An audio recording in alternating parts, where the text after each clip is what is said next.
नमस्कार सभी को। एक बार फिर से आप सभी का स्वागत करती हूँ। मैं अंजलि ओझा हमारे YouTube चैनल पर बीकेसी विशु पर।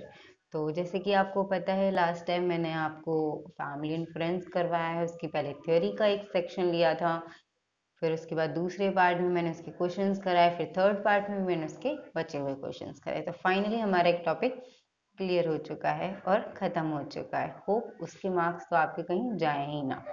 तो हम सेकंड कर रहे हैं टॉपिक, एंड दैट इज जंतु एंड और पौधे। तो जो उसका फर्स्ट पार्ट लेकर मैं चल रही हूँ वो है पौधे यानी प्लांट्स बेसिकली। तो हम प्लांट्स के बारे में पहले पढ़ाई करेंगे। तो चलिए एक नज़र डालते हैं। आज मैं सिर्फ थ्योरी पढ़ाने वाली हूँ, नेक्स्ट क्लास में हम इसके क्वेश्चंस डिस्कस करने वाले हैं। तो फर्स्ट स्टार्ट करते हैं पौधे। तो सबसे पहले जो इम्पोर्टेंट है इसमें, सजीवों को पादप जगत, जंतु जगत या सूक्ष्म जीवों में विभक्त किया गया है। ठीक है, सजीव जो यानी लिविंग थिंग्स होते हैं उन्हें कैसे कैसे डिवाइड किया है, कुछ पौधों में यानी प्लांट्स के रूप में, और कुछ जंतु जगत में, और कुछ सूक्ष्म जीवों में जो आंखों से दिखाई नहीं देते या बहुत सूक्ष्म होते हैं। सजीव प्राणी बहुकोशीय यानी जिनमें बहुत सारी सेल्स होती हैं, मल्टीपल सेल्स होती हैं, तथा एक कोशीय यानी सिंगल सेल भी हो सकते हैं। लेकिन कालांतर में सबसे पहले एक क्वेश्चन बन रहा है, यहाँ से ध्यान दीजिएगा कि सजीवों को 5 प्रमुख वर्गों में विभाजित किसने किया था। मोस्ट इंपॉर्टेंट क्वेश्चन है पौधों से जुड़े में। तो आप देख लीजिए एक बार क्या है यहाँ पर।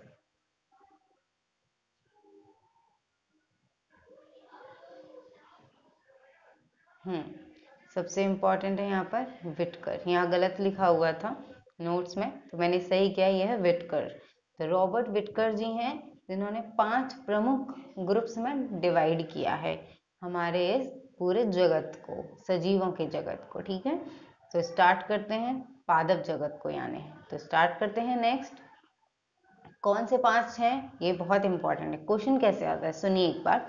क्वेश्चन आता है कि जो मोनरा ग्रुप है वो किससे रिलेटेड है, और कभी कभी आता है प्रोटेस्टा, ये कवक, मतलब ये किस किस ग्रुप से हैं।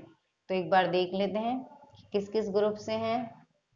मोनरा, जीवाणुओं का अध्ययन। क्या है मोनरा, ध्यान रखेंगे आगे जब मैं क्वेश्चंस कराऊंगी तो आप ध्यान रखेंगे कि मोनेरा क्या होता है, जीवाणुओं का अध्ययन। और दूसरा है प्रोटेस्टा। देखेंगे एक बार प्रोटेस्टा का क्या मतलब होता है, अमीबा और पैरामीशियम का अध्ययन। ये स्पेसिफाई कर दिया है, अमीबा और पैरामीशियम। तो फर्स्ट हो गया गाइस मोनेरा, दूसरा हो गया प्रोटेस्टा, एंड थर्ड इज कवक। कवक में क्या है, मशरूम एंड फफूंद का अध्ययन। आपने पढ़ा होगा कभी मशरूम क्या होता है, तो वो कवक में आता है। तो कौन से ग्रुप में आता है, कवक में। कभी ऐसा क्वेश्चन भी आ सकता है जिसमें पूछेगा वो कि मशरूम किस किस ग्रुप से बिलोंग करता है, तो आपको ध्यान रखने कवक जो है ग्रुप, उससे उसमें मशरूम और फफूंद आता है। फोर्थ इज पादप जगत। तो पादप जगत में हम क्या करते हैं, पौधों का अध्ययन।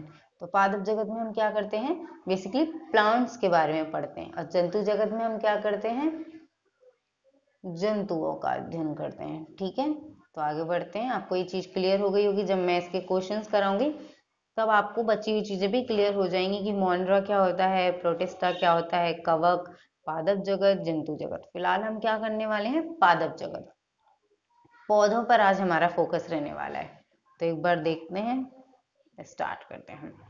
पौधे, इसके बारे में थोड़ा सा पढ़ेंगे, उसके बाद फटाफट फटाफट इसके इंपॉर्टेंट हाईलाइट्स क्वेश्चन देखने वाले हैं। पौधे यानी पर्यावरण और पारिस्थितिकी तंत्र के लिए अति आवश्यक है। आपने पढ़ रखा होगा कि इन्वायरमेंट के लिए कितने ज्यादा इंपॉर्टेंट है, क्योंकि ये पारिस्थितिकी तंत्र के लिए ऊर्जा उपलब्ध कराते हैं। इसके अलावा आपने कभी वो साइकिल पढ़ी होगी कि सबसे नीचे पौधे ही आते हैं, उसमें जो फर्स्ट होता है वो पौधे होता है उस साइकिल में। तो मनुष्य तथा जीव जंतु भी अपने खाद्य पदार्थों का अधिकांश भाग पेड़ पौधों से ही प्राप्त करते हैं। हम लोग हैं जो, वो भी, हम भी किस पर डिपेंडेंट हैं, प्लांट्स पर। बाकी जो एनिमल्स हैं वो भी किस पर डिपेंडेंट हैं, प्लांट्स पर। तो बेसिकली ये जो प्राइमरी है, जो फर्स्ट जो आता है हमारी उस साइकिल में, जो पारिस्थितिकी तंत्र जिसे बोला जाता है, सबसे इंपॉर्टेंट पार्ट किसका होता है, पौधों का। तो पौधों के भाग के बारे में बहुत बार क्वेश्चन बनता है। पौधे और जंतु गाइस बहुत इंपॉर्टेंट है, इसमें से लगभग 5 से 6 क्वेश्चन बनते हैं, बहुत इंपॉर्टेंट है, इसे तो बिल्कुल मिस नहीं करना है। पौधे के भाग, इससे बहुत बार क्वेश्चन आया है कि लाइक आलू क्या है, आलू फल है, जड़ है, तना है, या मशरूम क्या है, या अदरक क्या है, या मतलब कुछ भी क्वेश्चन जो इनके पार्ट से रिलेटेड है, ऐसे क्वेश्चन आते हैं। तो एक बार देखेंगे कि सभी पौधों में जड़, आप जानते हैं रूट्स, स्टेम तना, पत्तियां लीव्स, फल एवं फूल पाए जाते हैं, जबकि कवक यानी शैवाल आदि में इस प्रकार की चीजें दिखाई नहीं देती, क्योंकि वो आंखों से भी ढंग से नहीं दिखाई देते, हमें उन्हें किसी यंत्र के थ्रू देखना होता है, ठीक है, वो ऐसे दिखते भी नहीं है। तो पौधों के इन भागों का विवरण आगे दे रखा है, जरा उन पे एक बार नजर डालते हैं।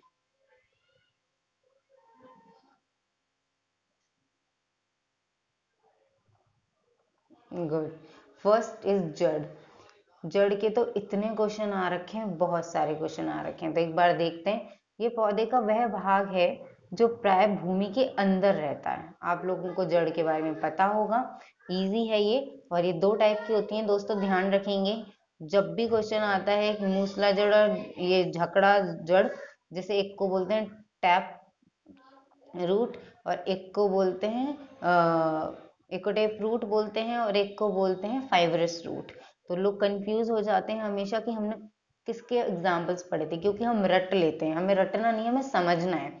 जो थ्योरी का सेक्शन है इसमें मैं यही बता रही हूँ कि आपको अगर बेसिक्स पता होंगे तो आप कोई भी क्वेश्चन अटेम्प्ट कर सकते हैं। तो पढ़ते हैं आगे। ये पौधों का वह भाग है जो प्राय भूमि के अंदर रहता है और ये 2 प्रकार की होती हैं, एक मूसला जड़ और एक झकड़ा जड़। यानी एक मूसला जड़ में हम क्या बोलते हैं, मूसला जड़ के कुछ उदाहरण जैसे मटर, ठीक है, मटर, चना, मूली, गाजर, सरसों, जामुन, सलजम, आम, चुकंदर, ये सारे के सारे दोस्तों किसके एग्जाम्पल हैं, मूसला जड़ के। मूसला जड़ में क्या होता है, जैसे कि जो जड़ है, जैसे कि आपने कभी गाजर देखी हो, गाजर क्या है, वो रूट है। तो आपने देखा होगा गाजर जब हम निकालते हैं उसको, गाजर को जब हम निकालते हैं तो हम देखते हैं छोटी छोटी सी बस रूट्स निकल रही होती हैं, बहुत छोटी छोटी सी। या आपने कभी बीट रूट यानी चुकंदर खाया होगा, तो चुकंदर में जो रूट्स होती हैं वो थोड़ी थोड़ी सी निकल रही होती हैं, साइड साइड में से थोड़ी सी निकल रही होती है। तो उसको क्या बोलते हैं, इस टाइप की जो जड़ होती है उसे बोलते हैं मूसला जड़, ठीक है। तो इसी तरीके से जिसमें जड़ बहुत छोटी छोटी होती है, बहुत मतलब बोला जा सकता है बहुत महीन होती हैं, थोड़ी इतनी ज्यादा रूट, बहुत ज्यादा रूट्स नहीं होती हैं, ये कहा जा सकता है। Next is झकड़ा।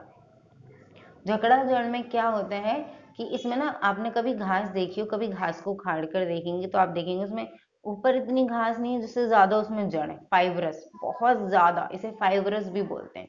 तो मतलब गेहूं हुआ, घास, गन्ना, मक्का, प्याज, लहसुन, ये किसके एग्जाम्पल्स हैं, झकड़ा जड़ के। तो आइए आगे मूव करते हैं। आपको ध्यान रखना है क्वेश्चन कैसे बनेगा कि मटर, चना, मूली, गाजर में से किसी भी एक का एग्जाम्पल दे देगा और वो बोलेगा कि ये किस जड़ का उदाहरण है, या फिर वो क्वेश्चन दे देगा मूसला जड़ के इनमें से कौन सा एक उदाहरण नहीं है, और उसने डाल दिया इसमें से एक प्याज या लहसुन डाल दिया और ऊपर से ले लिया गाजर, मटर, मूली। तो आपको ध्यान रखना है कि किसका एग्जाम्पल कौन सा है। नेक्स्ट मूव करते हैं, जड़ का महत्व। कई बार आता है कि कौन सा, एक क्वेश्चन आ रखा था लास्ट टाइम जिसमें ये पूछा था कि ये बताइए कि इनमें से कौन सा महत्व नहीं है जड़ का। तो हमें पता होना चाहिए कि जड़ काम क्या करती है, तब हम बता पाएंगे। तो बेसिकली रूट क्या काम करती है, यह पौधों को जमीन से पकड़े रहता है और जमीन से जल एवं खनिज पदार्थ अवशोषित करके तने के विभिन्न भागों में स्थानांतरित करता है। तो ये इंपॉर्टेंट है, ये क्या करता है, एक सपोर्ट देता है प्लांट को। अगर जड़ नहीं होगी, बोलते हैं ना कि जड़ मजबूत नहीं है, नींव मजबूत नहीं है, तो घर कैसे टिकेगा। तो बेसिकली फर्स्ट जो इम्पोर्टेंट काम आता है रूट का, वो यही आता है, ये सपोर्ट देता है, ये सपोर्ट देता है हमारे प्लांट को। सेकंड इज कि जमीन से जल और खनिज पदार्थ यानी ये वाटर बेसिकली एब्जॉर्प्शन का काम करती है। कुछ भी एब्जॉर्ब लाइक मिनरल्स हैं, वाटर है, ये सब एब्जॉर्ब करती है और ऊपर ऊपर वाले पार्ट्स तक पहुंचाती है, लाइक स्टेम तक। नेक्स्ट इज तना, स्टेम। जड़ हमारा हो गया। जड़ से बहुत बहुत यही कुछ इंपॉर्टेंट क्वेश्चन आते हैं, लाइक रूट्स कितने टाइप्स की होती हैं, रूट्स के एग्जाम्पल्स के साथ मैंने आपको बता दिया। अब इसी के साथ सेकेंड है तना, स्टेम। स्टेम क्या होता है कि ये भी एक पौधे का भाग है, लेकिन ये क्या होता है, भूमि के ऊपर रहता है। जड़ है भूमि के नीचे रहता है। तो तना यानी स्टेम, इसके कलर्स दो, बेसिकली दो कलर्स में मिलता है, ये ग्रीन में और एक ये ब्राउन कलर में। तो हरा और भूरे रंग का होता है ये। तने से ही टहनियाँ एवं पत्तियां निकलती हैं। जो स्टेम होता है आपने देखा होगा, वहीं से टहनियाँ निकलती हैं और वहीं से छोटी छोटी पत्तियां निकलती हैं। आगे तने की इंपॉर्टेंस, ये क्वेश्चन भी आ जाता है गाइस जब ये पूछता है कि स्टेम, इनमें से कौन सी एक विशेषता स्टेम की नहीं है, या इनमें से कौन सा एक कार्य है जो स्टेम का नहीं है। तो वो कैसे आता है, यह जड़ द्वारा अवशोषित जल एवं खनिज पदार्थ को पत्ती तथा पौधों के अन्य भागों में पहुंचाने का कार्य करता है। और उदाहरण भी दे दिए साथ में कि आलू, अदरक जैसे कुछ तने जमीन के अंदर भी होते हैं। ये एक्सेप्शनल केस आ गया, और जैसे ही एक्सेप्शनल को चीज आती है, आप समझ जाइए कि उसके तो चांसेस पूरे एग्जाम में आने के, क्योंकि तना जो होता है वो जमीन से ऊपर होता है। बट आपने इसमें एक्सेप्शनल केस क्या देखा, बस आलू और अदरक हैं जो हम पढ़ रहे हैं, आलू और अदरक हैं जो तना होने के बाद भी जमीन के नीचे, यानी ये इंपॉर्टेंट क्वेश्चन बन गया। तो आप ध्यान रखेंगे, ये मैं जब क्वेश्चन देने वाली हूँ आगे, तो हम ध्यान रखेंगे कि ये आलू अदरक वाला क्वेश्चन मैं जरूर डालूंगी, आपको ध्यान रखना है। ठीक है, तो एक क्वेश्चन ये हो गया। और नेक्स्ट इज कि तना काम क्या करता है, तो एक और काम ध्यान रखना है कि ये वाटर को, जो रूट्स ने क्या किया था कि नीचे से मिनरल्स एब्जॉर्ब किए थे, नीचे से उन्होंने वाटर एब्जॉर्ब किया, जो भी रूट्स होती हैं वो सब मिलकर करती हैं, और ऊपर को धक्का देती हैं, यानी ऊपर तक ले जाती हैं, यानी स्टेम तक ले जाती हैं। आगे उनकी रिस्पॉन्सिबिलिटी खत्म, आगे रिस्पॉन्सिबिलिटी शुरू होती है स्टेम की। स्टेम जो है बाकी पार्ट्स में ले जाता है, लीव्स में, प्लांट्स में। ठीक है, तो ये वाला काम हो गया। आगे पत्ती, नेक्स्ट इज पत्ती। तो पत्ती में क्या होता है, पौधों की पत्तियां तनों व टहनियों के सहारे निकलती हैं। ये हमको पता है कि पत्तियां कैसे निकलती हैं, तनों से और टहनियों से। पत्तियां हरे रंग की होती हैं। वैसे तो कई बार क्वेश्चन, अब तो ये बहुत कॉमन है, बट कई बार क्वेश्चन आ जाता है कि उनका रंग हरा क्यों होता है, तो क्लोरोफिल की वजह से पत्तियों का रंग हरा होता है। ठीक है, पत्तियों का महत्व, अब इम्पोर्टेंस, पत्तियों से जुड़ा भी एक क्वेश्चन बन सकता है कि इनमें से कौन सी विशेषता पत्तियों की नहीं है या पत्तियों की है। तो इसके लिए सबसे ज्यादा इंपॉर्टेंट क्या है गाइस, कि आपको पता होना चाहिए कि इम्पोर्टेंस, बेसिकली इसका काम क्या है, पत्तियां काम क्या करती हैं। तो पत्तियों का एक बार काम देखते हैं। पत्तियां सूर्य की रोशनी में जल और कार्बन डाइऑक्साइड यानी CO2 और वाटर की सहायता से प्रकाश संश्लेषण, फोटोसिंथेसिस करती हैं, जिसमें पौधों में भोजन का निर्माण होता है। पत्तियों से जो जल वाष्प बाहर निकलती है उसे वाष्पोत्सर्जन कहा जाता है। ओके, सो बेसिकली जो इम्पोर्टेंट लाइन है उस पर ध्यान देंगे। तो आप सभी को पता चल गया कि पत्तियों का महत्व यानी इम्पोर्टेंस ऑफ लीफ क्या होती है। सबसे इम्पोर्टेंट जब विशेषताएं पूछें या पूछा जाए कि इनका काम क्या है या क्या नहीं है, तो आप इस बात का ध्यान रखेंगे कि जो पत्तियां हैं वो सूर्य की रोशनी में, तीन चीजें इंपॉर्टेंट है फोटोसिंथेसिस के लिए। ये क्वेश्चन आता है कई बार कि फोटोसिंथेसिस के लिए कौन सी तीन चीज इंपॉर्टेंट है, तो क्या आता है, प्रकाश यानी लाइट बहुत इंपॉर्टेंट है, सनलाइट इंपॉर्टेंट है, दूसरा है वाटर इंपॉर्टेंट है, थर्ड इज CO2 यानी कार्बन डाइऑक्साइड। यानी ये तीन चीजें बहुत इंपॉर्टेंट है फोटोसिंथेसिस के लिए, जिससे पौधों में भोजन का निर्माण होता है। ठीक है, पत्तियों से जो वाटर, आपने सुना होगा ट्रांसपिरेशन होता है, वाष्पोत्सर्जन जिसे हिंदी में बोलते हैं, में क्या होता है कि लीव्स पर से पानी जो होता है, यानी जो उसके अंदर जितना पानी आया हुआ है वो ऊपर उड़ता है, जल वाष्प। ठीक है, वेपर्स की फॉर्म में निकलता है पानी, तो उसको बोलते हैं ट्रांसपिरेशन। नेक्स्ट मूव करते हैं, फोटोसिंथेसिस के बारे में थोड़ी सी इंपॉर्टेंट चीजें देख लेंगे, इससे क्वेश्चन बन सकता है जी। तो इसको सबसे इंपॉर्टेंट जो क्वेश्चन बनता है कि पूछते हैं कि जो प्रकाश संश्लेषण की जो क्रिया है फोटोसिंथेसिस है, उसमें कौन सी ऊर्जा चेंज होती है या किस ऊर्जा में चेंज होती है, कौन सी ऊर्जा किस ऊर्जा में चेंज होती है, बहुत इंपॉर्टेंट है गाइस, ध्यान रखना, भूलना नहीं है इसको। मैं इसे अपनी क्वेश्चंस में भी डालने वाली हूँ कि सजीव कोशिकाओं के द्वारा कौन सी ऊर्जा किस ऊर्जा में परिवर्तित होती है प्रकाश संश्लेषण के द्वारा। तो प्रकाशीय ऊर्जा रासायनिक ऊर्जा में परिवर्तित होती है। उसके बाद लाल रंग के प्रकाश में यह क्रिया अधिक होती है, तत्पश्चात बैंगनी रंग के प्रकाश में सर्वाधिक होती है। ये क्वेश्चन भी इंपॉर्टेंट है कि किस में होती है।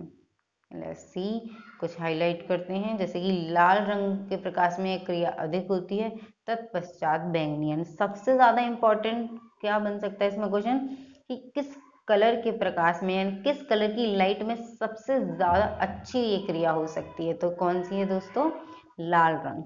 लाल रंग के प्रकाश में यह क्रिया सबसे अधिक होती है, देन बैंगनी कलर। ध्यान रखिएगा इसमें। नेक्स्ट इज हरे रंग के प्रकाश में प्रकाश संश्लेषण की क्रिया पूरी तरीके से रुक जाती है। तो ये क्वेश्चन भी ध्यान रखिएगा कि अगर पूछा जाता है क्वेश्चन कि किस रंग के प्रकाश में प्रकाश संश्लेषण की क्रिया बिल्कुल रुक जाती है, प्रकाश संश्लेषण बिल्कुल रुक जाता है, तो वो कौन सा कलर है दोस्तों? हरा रंग।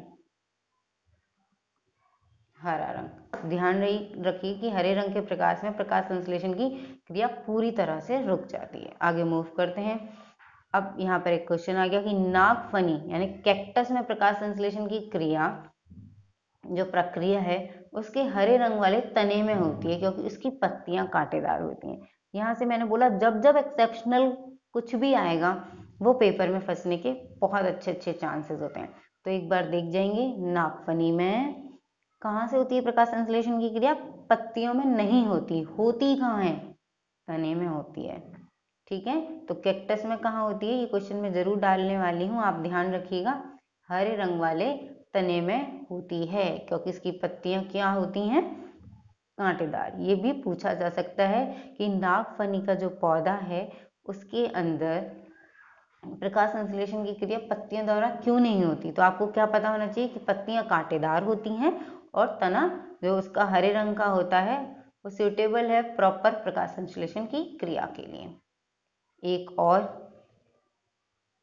कई बार ये छोटे छोटे क्वेश्चन बीच में से आते हैं जो हम इग्नोर करते हैं कि आ गए ये क्वेश्चन कि कैक्टस के कांटों के बीच भी कोई, कैक्टस के कांटे कितने से होते हैं? थोड़े थोड़े से स्पेस नहीं होता ना ज्यादा, तो उसके बीच में भी अगर कोई पक्षी, कितना छोटा होता होगा जो अपना घोंसला बना लेता है। तो एक फाख्ता नाम का पक्षी है, ये वर्ड है जो कैक्टस के कांटों के बीच घोंसला बना लेता है। तो गाइस ध्यान जरूर रखिएगा, बहुत इंपॉर्टेंट है। फाख्ता नाम का पक्षी जो बहुत छोटा होता है और कांटों के बीच घोंसला बना लेता है। किसके कांटों के बीच में? कैक्टस के कांटों के बीच में। नेक्स्ट मूव करते हैं फूलों में। फूल, नेक्स्ट पार्ट क्या आ गया? अब फ्लावर। फ्लावर के बारे में क्या पढ़ेंगे कि नए पौधे के विकास में सहायता करते हैं फ्लावर। इनके जरा इनकी विशेषताएं देख लीजिए, क्योंकि फूल पौधों के प्रजनन अंग होते हैं, बेसिकली रिप्रोडक्टिव पार्ट्स होते हैं फूल के अंदर। फूलों की पंखुड़ियां कलरफुल होती हैं, भिन्न भिन्न के प्रकार की पंखुड़ियां, मतलब बेसिकली डिफरेंट कलर्स के फ्लावर्स होते हैं। पेटल्स, सेपल्स, इसके बड़े सारे पार्ट्स होते हैं, उनके बारे में भी हम पढ़ेंगे। तो और एक इम्पॉर्टेंट जिससे क्वेश्चन बन सकता है, फूलों में सबसे बड़ा फूल रफलेसिया। ध्यान रखिएगा कि सबसे बड़ा फूल कौन सा है? रफलेसिया। और सबसे छोटा फूल कौन सा है?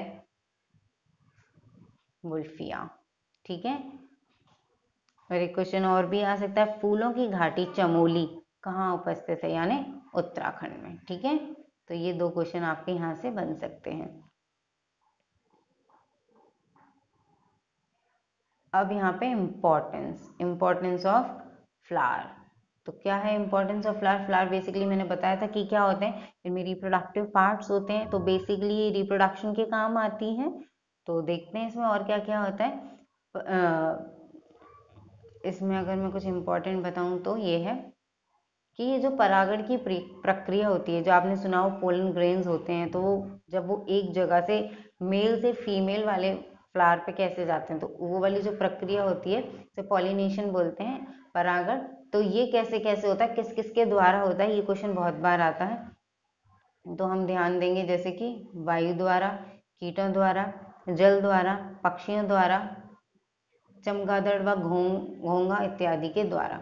तो आप समझ गए कि जब ये पूछा जाए कि पॉलिनेशन किन किन से होता है, किन किन की वजह से हो जाता है, ये कौन हेल्पफुल होते हैं, तो उसमें क्या होगा, बाय एयर, उड़कर चले जाते हैं pollen grains female reproductive part की तरफ को, या कीटों द्वारा, यानी कुछ होते हैं छोटे छोटे जो होते हैं इंसेक्ट्स वगैरह होते हैं, उनकी बॉडी पे कुछ ऐसा एक लिक्विड सा फॉर्म का कुछ निकलता है, जब वो किसी पौधे पर बैठते हैं मेल वाले पर, तो वहां से वो पोलन ग्रेन्स उन पर चिपक जाते हैं, और जब वो फीमेल के पास जाते हैं तो किसी ना किसी तरीके से वो गिर जाते हैं।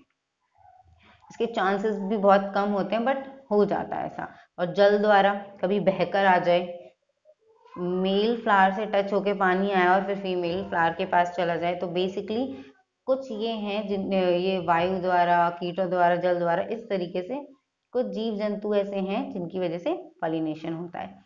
तो एक क्वेश्चन यहाँ से बन गया आपका कि किनके द्वारा होता है। नेक्स्ट क्वेश्चन ये कि कुछ ऐसे हैं, कुछ सब्जियां, कुछ फूल ऐसे वो फल ऐसे हैं जिन्हें हम खाते हैं, तो ध्यान रखिएगा गाइस। केला, कद्दू, तोरई, सहजन, ये कुछ ऐसे फल और सब्जियां हैं जिन्हें हम खाते हैं। आगे और आप ध्यान रख सकते हैं कुछ फूलों से इत्र बनाए जाते हैं तथा इनसे ही लौंग व केसर इत्यादि प्राप्त होते हैं, तो आप ध्यान रखेंगे इनको भी। अब नेक्स्ट इज फल। जैसे कि मैंने आपको एक जगह ऊपर बताया था कि तना कौन कौन सा खाते हैं हम, तो था आलू और अदरक। जड़ हम कौन कौन सी खाते हैं, तो गाजर, मूली, बीट रूट, ये सब आता है उसमें। फिर बात आती है कि आप फूल कौन से खाते हैं, तो फूल में हम क्या खाते हैं, केला खाते हैं, तोरई, कद्दू, सहजन। उसके बाद फल की बात आती है कि हम फल कौन से खाते हैं। अब आप समझेंगे कि इसका क्या मतलब है, कौन से फल ऐसे हैं जो फूल हैं एक्चुअली, या कौन से फल ऐसे हैं या सब्जियां जो जड़ हैं बेसिकली उस प्लांट के लिए। तो ऐसा कौन सा है जो एक्चुअली फल ही है, तो टमाटर, नींबू, अनार, अमरूद।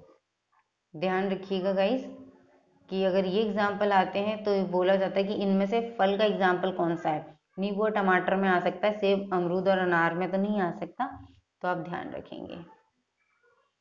जैसे फूल गोभी आ गया तो वो फल नहीं है, वो फूल है, ध्यान रखिएगा।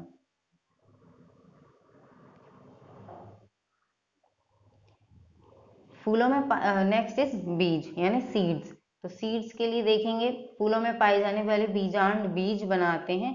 बीजों के अंदर भ्रूण होता है तथा नमी व वायु की उपस्थिति में अंकुरित होता है। इंपॉर्टेंस ऑफ सीड आता है और कौन कौन से ऐसे सीड्स हैं जिन्हें हम खाते हैं, ये क्वेश्चन आता है। तो इम्पोर्टेंट क्वेश्चन सिर्फ यही है इसमें, जब भी सीड से रिलेटेड कुछ होगा तो कौन से ऐसे हैं जिन्हें हम खाते हैं, ये रहे उसके एग्जाम्पल। आप ये ध्यान रखेंगे, मूंगफली, दाल, गेहूं, चावल। ठीक है, तो ये कुछ ऐसे बीज हैं जिन्हें हम खाते हैं। लास्ट तो नहीं बट थोड़ा सा और आज की क्लास के लिए हम आज सिर्फ थोड़ा थोड़ा सा पौधों के प्रकार देखेंगे। नेक्स्ट क्लास में हम इसको पूरा फिनिश करेंगे। ठीक है, तो इस क्लास में सिर्फ यहाँ तक रखेंगे हम कि टाइप्स क्या क्या होते हैं पौधों के। एक बार देखेंगे पौधों के कुछ प्रकार बताए गए हैं, जैसे कि साग, झाड़ी, वृक्ष, लताएं, और लताओं के भी टाइप्स बता रखे हैं। तो ये मैं एक्सप्लेन करूंगी आपको नेक्स्ट क्लास में, यानी नेक्स्ट पार्ट जो इसका बनेगा पौधों का, उसके अंदर। Thank you so much. आपको बहुत अच्छी लगी हो, अगर ये क्लास आपको थोड़ी सी भी बेनिफिशियल लगी हो कि आपको क्वेश्चंस इंपॉर्टेंट पता चल रहे हैं, तो please give me a thumbs up, मुझे कमेंट करके ज़रूर बताइएगा। थैंक यू, नेक्स्ट क्लास में मिलते हैं, बाय बाय।